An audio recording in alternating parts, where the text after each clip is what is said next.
Depuis que Sassou Nguesso est arrivé au pouvoir, en partie pour les raisons que Hervé Zebrowski vient de signaler, il y a eu une chape de plomb médiatique sur ce pays depuis 1977. Et dernièrement, nous avons eu en 2012, le 4 mars 2012, il y a eu en plein centre-ville, à côté de son quartier de Mpila, de sa résidence, car Sassou Nguesso c'est un dictateur, mais avant tout c'est un homme qui a toujours eu peur. Sassou Nguesso n'est pas un homme courageux. Et s'il tue, c'est pour se protéger. Et donc, ce jour-là, vous avez eu les armes qu'il stockait à côté de sa résidence personnelle qui ont explosé le même jour. Il y a eu, on a dit officiellement 300 morts, mais il y en a eu peut-être 3000. Mais, monsieur le député, pouvez-vous me citer une chaîne de télévision française, une chaîne de radio française, une chaîne de radio américaine, une chaîne de radio européenne qui ait fait le déplacement de Brazzaville? C'est le bout du monde, Brazzaville? C'est sur la planète Mars? Il n'y a jamais eu personne. Vous avez eu le DC-10 du TA qui a explosé. Est-ce qu'il y a eu une équipe de journalistes qui soit partie là-bas, investiguer, rechercher, communiquer, interviewer? Rien. Et ça, monsieur le député, ça fait maintenant, depuis 1977, qu'il y a cette omerta. Alors, quand le cardinal Biayenda est mort, assassiné, normalement, le pouvoir devait revenir, avant qu'il ne soit assassiné, c'était un coup d'État. Et le pouvoir devait revenir immédiatement à Sassou Nguesso. Et il y a eu une période de 2 ans, le pouvoir a été, disons, remis, délégué au président Joachim Yombi, un couillou comme le président qui avait été assassiné. Mais il y a eu des relais énormes politiques. Et là, ici, les gens ont accusé la France, mais il n'y a pas que la France. Vous avez la France et vous avez l'Italie. Sassou Nguesso. Ici, vous êtes nombreux à connaître Nguesso, le président de Congo-Brazzaville, qui a sur la conscience et du sang sur ses mains en centaines de milliers de personnes. Il a laissé se perpétrer sur son territoire les pires exactions, le viol des femmes et les assassinats en masse. Et nous nous souvenons que dans une enquête menée en France sur le mort du Beach, Chirac a fait libérer le directeur de la police congolais au milieu d'une nuit. L'affaire des disparus du Beach. 1999. 353 jeunes réfugiés congolais partent en bateau de la République démocratique du Congo direction le Congo-Brazza. Un retour dans leur pays après avoir fui la guerre civile. Une fois accostés au Beach, le principal port de Brazzaville, on ne les retrouvera jamais. Selon des ONG, des policiers les auraient arrêtés pour les interroger avant de disparaître. D'autres sources parlent d'un massacre commis par les hommes du pouvoir. 3 ans plus tard, une enquête est ouverte en France au nom du principe de compétence universelle. Principale personne visée, 15 hauts gradés de l'armée de la police congolaise, dont Norbert Dabira, mais aussi le chef d'État Denis Sassou Nguesso. J'étais de ceux qui avaient aidé Sassou et qu'ensuite nous avons été extrêmement déçus par l'échec de Denis Sassou Nguesso. D'abord, il y a eu des exactions effroyables, notamment les 350 assassinés du Beach. Ça, c'est des choses qui méritent le jugement des tribunaux pénaux internationaux. Puis il y a surtout tous ces détournements de fonds publics, d'utilisation de l'argent du pétrole pour autre chose que le bonheur du peuple. Enfin, toute une série de déceptions. Je crois que vous le savez, la sécurité présidentielle a fait partie des opérations dans le pool. Les unités de la sécurité présidentielle ont participé aux opérations dans le pool avec succès. Vous le savez, nous sommes ici pour protéger notre pouvoir. Nous.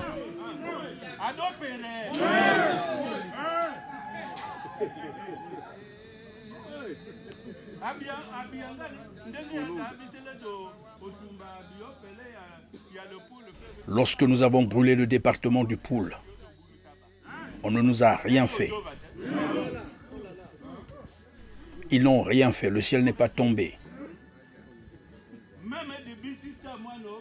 Nous n'avons pas droit à l'erreur, nous devons protéger notre pouvoir. C'est la souffrance ici, telle que vous me voyez là. C'est tout ce qui me reste maintenant. J'ai 70 ans. Jusqu'à l'heure où nous sommes en train d'échanger avec vous, nous vivons dans la forêt. Certains d'entre nous sont malades. Nous vivons comme des poulets, comme des chiens, une vie de misère. Depuis que cette expédition militaire punitive a commencé, je n'ai plus de village. Toute ma famille est morte. À Monoko où nous étions, 5 personnes sont mortes. De l'autre côté, ils ont incendié environ 37 personnes dans une maison. 37 personnes ont été tuées dans ce village depuis le début de cette opération militaire punitive.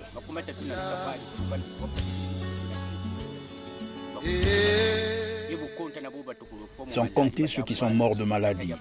Le village était grand, il y avait beaucoup de gens. Je n'ai plus personne dans ma famille. Je ne sais quoi faire. Je ne peux pas vivre seul dans le village. Heureusement, un garçon est venu me consoler et m'encourager, me disant que nous viendrons vivre avec toi dans ton village. Vous serez les bienvenus, leur ai-je dit. Je ne vois pas comment vivre seul dans un village. Sinon, j'irai vivre chez les autres. Ce n'est pas bon d'être seul. Tous mes parents qui étaient avec moi dans mon village ont péri. Ils ont été tués. Je suis très malheureux. Nous vivons maintenant dans la forêt. Ils nous avaient trouvés ici quand ils sont arrivés. Ils se sont mis à tirer dans tous les sens. Par curiosité, nous avons voulu savoir ce qui se passait. Nous nous sommes rapprochés. Voilà comment ils ont mis la main sur nous. Ils nous ont dit ici, ça tire de partout. Allons vers l'hélicoptère. Quand nous sommes arrivés quelque part, ils nous ont rassemblés, ils nous ont fait asseoir et ont commencé à nous demander de l'argent. Malgré que les parents leur avaient donné tout ce qu'ils avaient comme argent, ils nous ont gardés. Un parmi nous leur a posé la question de savoir qu'avons-nous fait. Ils l'ont abattu sur place. Ils ont incendié la maison. Des gens sont morts dans la maison, calcinés. Nous avons pris la fuite. Comment avez-vous fait pour fuir? Nous avons défoncé la porte et nous avions fui. Vos bourreaux étaient déjà partis ou ils étaient encore là? Non, ils étaient encore là. Ils étaient 10 cobras, balafrés.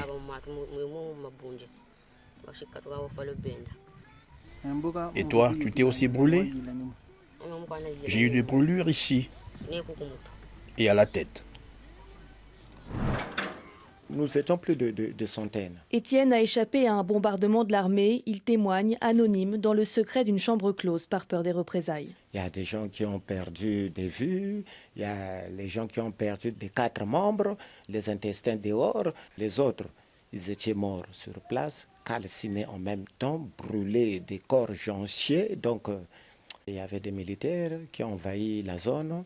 On m'avait ligoté, on m'avait tapé, tout même là, le pied me fait mal.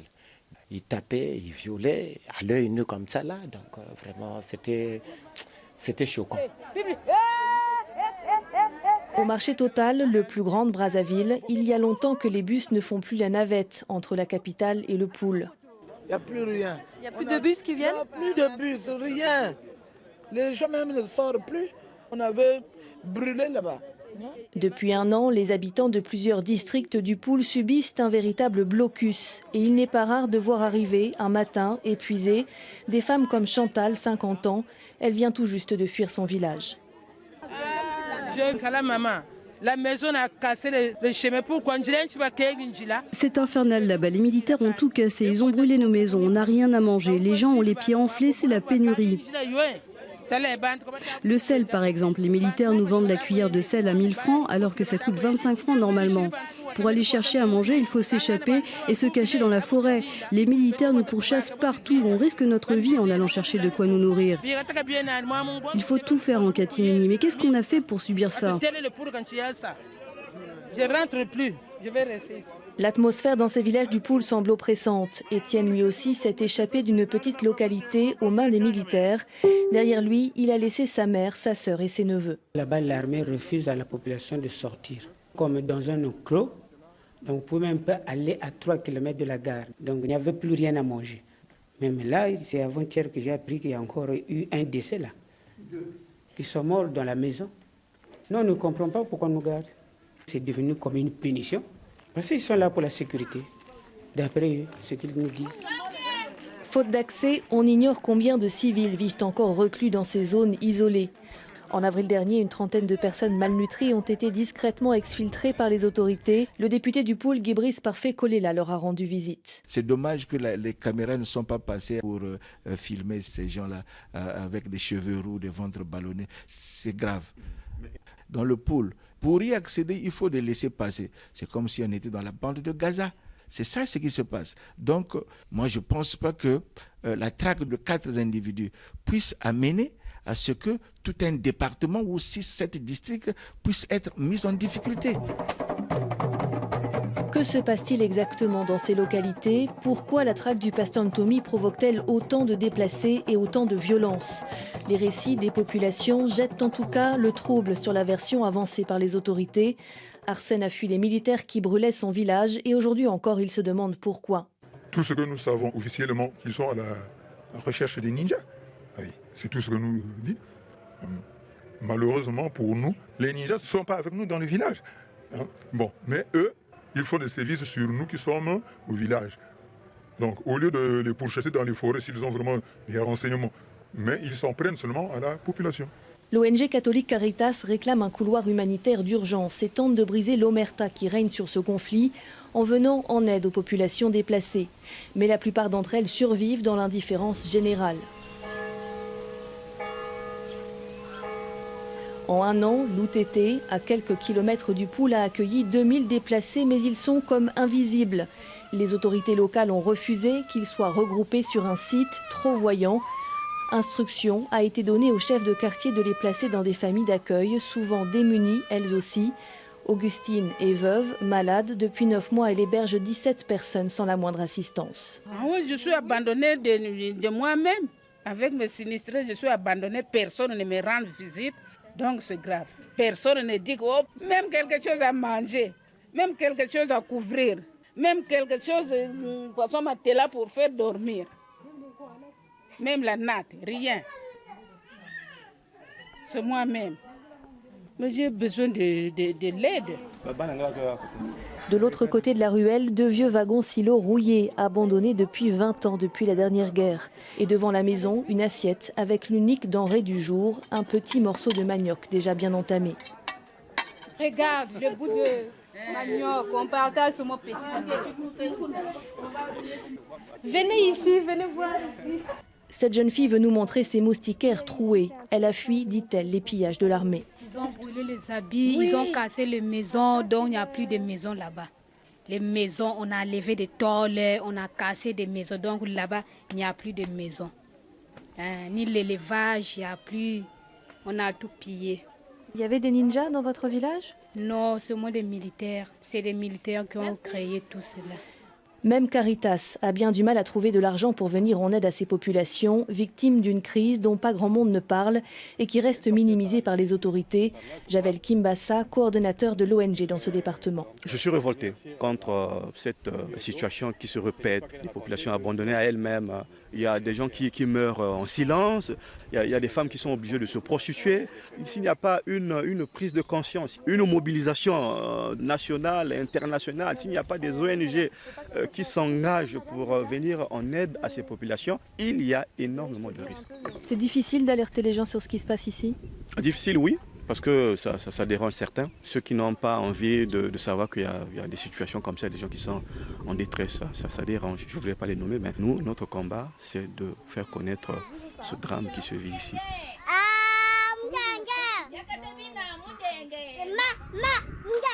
Les enfants ne sont pas épargnés par la crise.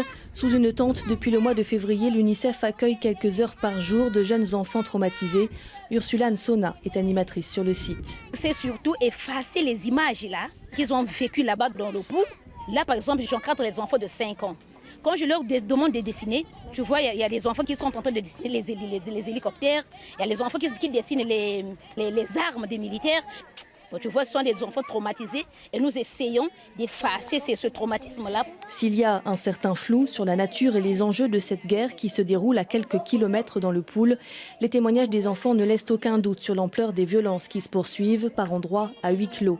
Jusqu'à présent, toutes les demandes d'enquête indépendante sur les violations des droits de l'homme dans le Pool sont restées lettres mortes. À Lutete, dans la région de la Bwenza, dans le sud du Congo-Brazzaville, plus de 6000 déplacés du Pool vivent dans des conditions de vie précaires. Le PAM, le Programme alimentaire mondial, a entamé ce samedi une opération de distribution de vivres à l'appel des autorités. Un léger soulagement qui n'enlève rien au désir des populations de retourner dans leur localité d'origine. Elle invite ainsi les autorités à créer les conditions d'un retour effectif. Je ne fais absolument rien ici à l'UTT. Moi, quand j'étais à Lombo, j'ai fait un grand pisciculteur, j'ai un grand éleveur, j'ai un grand scieur, j'ai fait scier de la planche là-bas. Mais arrivé ici, et le matériel que j'avais a été pillé par la force publique. Ils ont brûlé ma maison, ils ont détruit.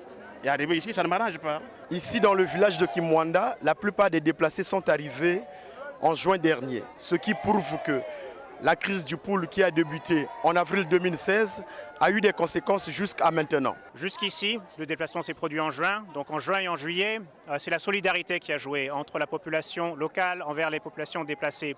Nous avons apporté un stock de riz et d'huile pour pouvoir permettre à soulager, de soulager cette population déplacée. On estime à 81 000 le nombre de personnes ayant fui leur village depuis le début des violences dans le Pool. La situation dans le Pool se dégrade au fil des jours. Selon des chiffres officiels, plus de 130 000 personnes sont en détresse dans cette partie du pays, en proie à des combats entre groupes armés et forces républicaines. J'ai ordonné qu'elle intervienne aussi, comme j'avais ordonné aussi qu'elle intervienne lors des opérations dans le Pool. Jésus, Jésus. Oh Jésus. Eh, 9 mois, maman. Maman, c'est robota. Eh, maman. Oh Jésus. Eh. Entre décembre 98 et décembre 99, il y a eu au Congo-Brazzaville plus de massacres, plus de morts, plus de viols systématiques, plusieurs dizaines de milliers, qu'il n'y en a eu au Kosovo, en Tchétchénie et à Timor-Est réunis dans la même période. Regardez la manière dont on a couvert ces trois événements et la manière dont on a couvert le Congo-Brazzaville, rien du tout. Je dirais plus personne qui ose lever le petit doigt au Congo-Brazzaville, et on pratique ce qu'on appelle le dialogue sans exclusive. Et tout cela devrait être couronné par des élections truquées qui permettraient d'installer pour encore un certain nombre d'années M. Sassou Nguesso à la tête du Congo-Brazzaville pour le plus grand profit de la France-Afrique. Ce qui est quand même tout à fait stupéfiant et que je n'ai jamais vu dans aucun autre pays, c'est à quel degré l'ensemble de l'éventail politique, y compris la gauche modérée, y compris une partie du Parti communiste, y compris l'extrême droite bien entendu, soutient intégralement M. Sassou Nguesso. On a vraiment l'impression que c'est le personnage clé qui défend le sort du rôle de la France en Afrique. Jusque à une série de massacres continus pratiquement tous les ans, et des massacres épouvantables, notamment en 1997-98 dans la région pétrolière, il y avait eu une série de crimes contre l'humanité, un nettoyage ethnique en particulier, pourrait-on dire. Et non seulement il y a cette série de crimes contre l'humanité, mais le pillage de ce pays est inimaginable. En plus, même le monde l'avoue, cet État est aujourd'hui considéré comme l'un des principaux porteurs du trafic de fausses monnaies à travers le monde. Donc, pendant 10 ans, nous nous sommes battus pour faire en sorte qu'une part sensible de l'aide publique au développement serve des stratégies de lutte contre l'extrême misère, la pauvreté, la faim dans le monde. Et nous avons obtenu patiemment le soutien des 3/4 pratiquement de la Chambre des députés, une proposition de loi signée par tous les groupes politiques. Cette proposition de loi a été déposée en 89, elle n'a jamais été inscrite à l'ordre du jour.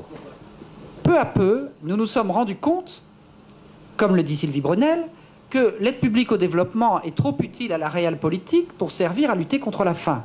Autrement dit, plus crûment, que la corruption n'était pas marginale, mais centrale. Autrement dit, que la coopération, l'aide au développement, était un alibi d'une criminalité économique. Depuis, nous avons fait une étude statistique, nous avons constaté que plus un pays était riche en exportation, plus il touchait de l'aide au développement. Alors quand on vous explique que l'aide au développement sert à lutter contre la pauvreté alors qu'elle aide les riches des pays pauvres, en fait, l'aide publique au développement, c'est le lubrifiant de l'extraction de la rente. Quand on a trop matraqué le Congo-Brazzaville ou le Gabon ou le Cameroun des pays riches, il faut mettre un peu d'aide pour continuer à les exploiter. Voilà en gros la signification de l'aide publique au développement.